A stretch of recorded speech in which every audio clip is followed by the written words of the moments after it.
Hi,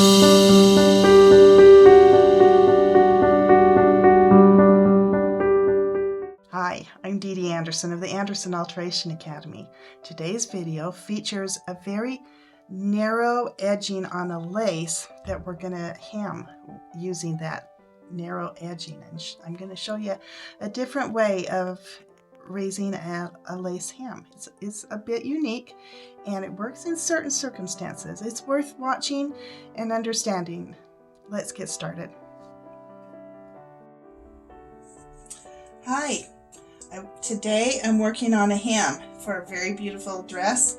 Cute girl. She very small, bought the smallest size, and I'm still taking it in handfuls, and I'm hemming it up clear to these pins along here on this lace. Now, I have never tried this technique before. The technique I use is a little bit different on the hem, but I'm going to try it out. This one looked like it would be a good one to try it out on. And I learned this technique on Bridal Alterations Anonymous. It's a Facebook group. I love it. I love it. They are so kind and sweet. I love the people on there. It's a great place. And every once in a while I learn something and it sounded like a great idea. I'm going to try it on this one and we'll find out. And I usually hem a little bit different than this, but here's the new technique. Just taking off this very bottom edge. Now I always, whenever I'm hemming, I mark the center. This pin here and this pin here marks the center. Otherwise, especially this is a very full skirt, it's really hard to get things centered up and you just lose your mind.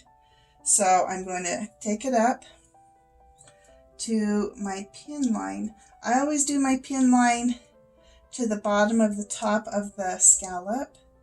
And that's where I personally like, and I'm lining up that center, I like the hem to just at the high point of the scallop, just be touching the ground or just a tiny bit above. And then the scallop that goes down, I just like that to just on the ground, just kind of curve out just a little bit. With that pretty eyelash showing. I don't like it being up high and showing their toes and their feet. To me, that's just not a pretty look. I don't feel like it's abundant. I don't want brides to trip, but still, I like it a little bit longer than some people, I suppose. I just want it to look very elegant. So I'm just going to pin this up here. Can you see how I'm doing? I always start from the center and work out. I do a lot of lace hems, and my basic routine is always to, from the center, work out this direction, and then after I've hit the end and tapered that back down, blended it in, then from the center out to that way. The reason I do that is when I start sewing this hem, I like to start from that end and work my way over. That's just how my brain works when I'm sewing, to start at that end and work my way across. And I do hem so often that my brain just needs to do it how my brain already does it. I don't need, that would just funk up my brain if I started trying to hem from the other end. And so a good part of production is just doing things the same way over and over, which in this case I am trying a new technique. I think the hardest part here is just making sure that I keep my scallops nice and don't stretch them out too much. It's a little hard to pin, but it's not that bad. I wouldn't say it's that much worse than how I normally do a hem. Okay. I've marked, it's 20 inches in from the hem, 20 inches, and that's where I want to start tapering back down. Here's my side seam, and so I'm going to want to taper to that.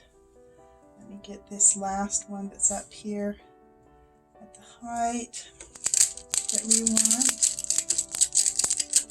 You can see there's my pin marking that it's 20 inches from the side seam. And that's not a cut and dry where you want it always. It's just on this very full dress that I want things tapering out about that much.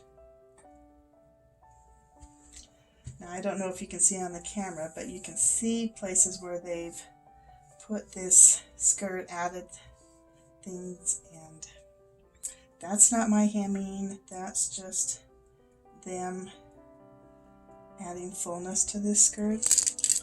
Seems to be like a triangle going up from there to just flare this out and make it fuller. It's really a pretty dress. Fit and flare, heavy on the flare at the bottom. I'd say almost a trumpet. And this tiny little thing. The dress doesn't have a lot of fanciness on it other than just a very beautiful lace, and once she gets it back on, I've taken in the sides. A very beautiful fit. But it's really nice for a girl who's very tiny and petite to have a dress that's not overwhelming her. And that's something I think she was aware of when she was choosing dresses. She seemed to know what she wanted, and she's just such a pretty girl. I think now that it fits her, because I had to take it in handfuls, of course, she's so tiny. I think it's gonna look incredibly gorgeous.